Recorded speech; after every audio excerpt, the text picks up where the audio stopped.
মুকুৰ আখললৈ সকলো দৰ্শককে আমন্ত্ৰণ জনালোঁ। আজি মই সৰু মাছৰ পিটিকা ৰেচিপি এটা দিবলৈ ওলাইছোঁ। মই বাৰু কেনেকৈ বনাওঁ চাওঁচোন আহক। মই এয়া সকলো ৰেডি কৰি লৈছোঁ। এয়া আদা, এয়া নহৰু, এয়া পিঁয়াজ, এয়া ধনিয়া, এয়া জলকীয়া, এয়া মচন্দৈ দুটামান পাত, এয়া সৰু বিলাহী, নৰসিংহ পাত আৰু এটা জলকীয়া আৰু অকণমান সৰিয়হ, ক'লা সৰিয়হ। সৰিয়হকণে জলকীয়াটোৱে আৰু আপোনাৰ এই নৰসিংহ পাতকেইটাই পিছত মই কি কৰিম দেখুৱাম। এতিয়া সদ্যহতে সেইকেইটা বাদ দিব লাগিব। তাৰ লগত এয়া নিমখ, এয়া হালধি, এয়া তেল।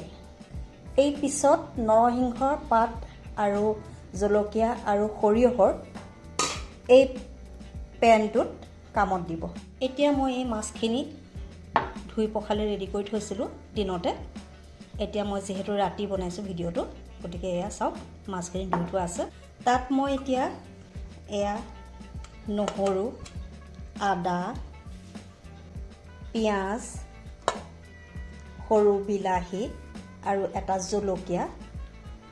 এই জলকীয়াকেইটা মোৰ ঘৰৰ বাৰীৰে, গতিকে মই দিবলৈ ওলাইছোঁ এনেধৰণে। এয়া ইয়াত দি দিছোঁ। এতিয়া মই এই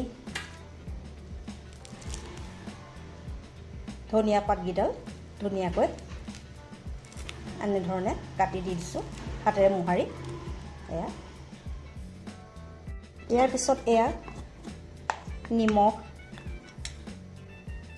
আপোনাৰ যিমান মাছ হ'ব সিমানটো, এয়া নিমখ, এয়া হালধি। মই অন্য বেলেগ মছলা দিয়া নাই, কাৰণ এইটো একদম ঘৰুৱা ষ্টাইলত বনাইছোঁ। আমাৰ অসমীয়াৰ যিটো নিয়ম সেইমতে, তাতোতকৈ অলপ ডিফাৰেঞ্চ কৰিবলৈ চাইছোঁ। কেনে হয় বাৰু চাওঁচোন আহক। এতিয়া মই এই মিশ্ৰণখিনি মাছৰ লগত ভাল ধৰণে সানি ল'ম।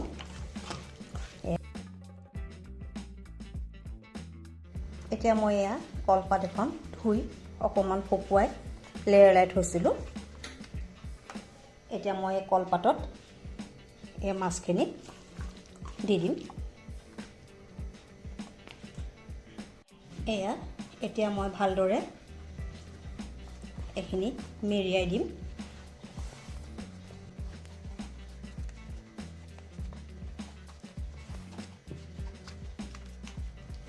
এয়া মেৰিয়াই হৈ গ'ল। এতিয়া মই এয়া চুকলি ৰছী দি বান্ধিম।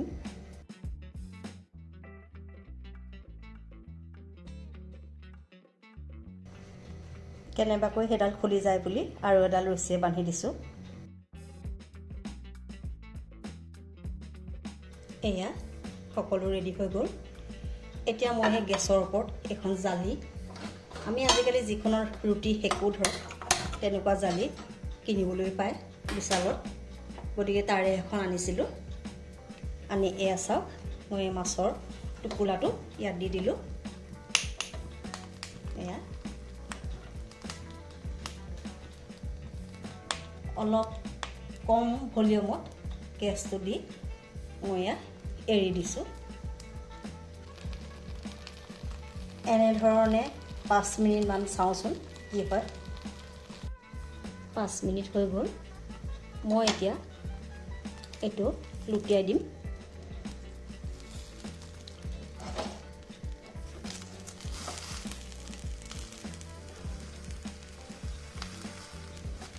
ইতিমধ্যে ৰছীখিনি জ্বলি গৈছে। এয়া আকৌ এনেধৰণে 5 মিনিট থাকিবলৈ দিছোঁ। 5 মিনিট হৈ গ'ল এইটো ছাইডো। এতিয়া মই লুটিয়াম।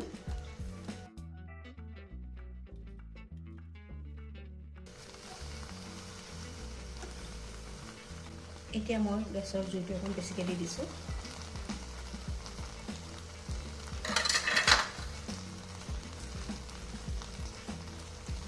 গেছৰ বাৰ্ণাৰটো অকণমান লেতেৰা হ'ব আৰু তথাপিতো খাই চাওঁচোন বাৰু এনেধৰণে। কি সুন্দৰকৈ জ্বলিছে। এতিয়া মই এনেধৰণে অকণমান হেঁচি দিছোঁ যাতে ভিতৰ ফালে সিজে। আমি টাউনত থকা মানুহখিনি সেইটোৱে সমস্যা, যেতিয়াই তেতিয়া জুইখিনিৰ ব্যৱস্থা কৰিবলৈ অকণ অসুবিধা হয়। গতিকে খাবলৈ মন গ'লেতো খাবই লাগিব। গতিকে এনেধৰণেই মই মাছৰ পিটিকাটো ব্যৱস্থা কৰিছোঁ। এয়া চাওক সুন্দৰকৈ পুৰিছে। এতিয়া মই ভাবিছোঁ যে মোৰ মাছৰ পিটিকা পুৰা হৈছে, গতিকে এয়া মই ঠাণ্ডা হ'বলৈ বুলি গেছটো অফ কৰি দিছোঁ। আৰু ইয়াৰ পিছত ঠাণ্ডা হোৱাৰ পিছত মই কেনেকৈ পিটিকাটো ৰেডি কৰিছোঁ দেখুৱাম বাৰু। এয়া চাওক মই এয়া মাছৰ পিটিকাখিনি খুলিছোঁ। এতিয়া মই ইয়াৰ পৰা এই বগা প্লেটখনত এইখিনি ট্ৰেন্সফাৰ কৰিম। এতিয়া চাওক মাছখিনি কিমান সুন্দৰ হৈছে। এতিয়া মই ইয়াৰ লাষ্টৰ প্ৰচেছটো যে মই কথা কৈছিলোঁ, সৰিয়হ, নৰসিংহ আৰু জলকীয়াৰ, সেই প্ৰচেছটো মই দেখুৱাবলৈ গৈ আছোঁ। মই তৰকা মৰা এটা পেন গেছত উঠাইছোঁ, গৰম হ'বলৈ দিছোঁ। ইয়াত অকণমান এয়া মই চৰচৌকা তেল মিঠাতেল দি দিছোঁ। এয়া দেখা পাইছে নহয়, সেইখিনি অকণমান গৰম হ'বলৈ দিছোঁ। গৰম হৈছেনে মই চাবলৈ খুজিছোঁ। গৰম হৈছে। মই তাত নৰসিংহ পাত দি দিছোঁ আৰু অকণমান জলকীয়া দি দিছোঁ। তাৰপিছত মই এইখিনি সৰিয়হ, ক'লা সৰিয়হ দি দিছোঁ। গৰম হৈ গ'ল, ধুনীয়াকৈ সৰিয়হখিনি ফুটিছে।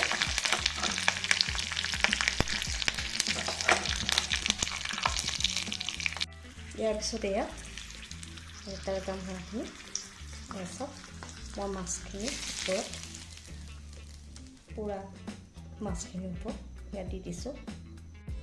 দি দিয়াৰ পিছত মই এয়া চাওক এনেধৰণে চাওক সুন্দৰকৈ মিক্স কৰিছোঁ।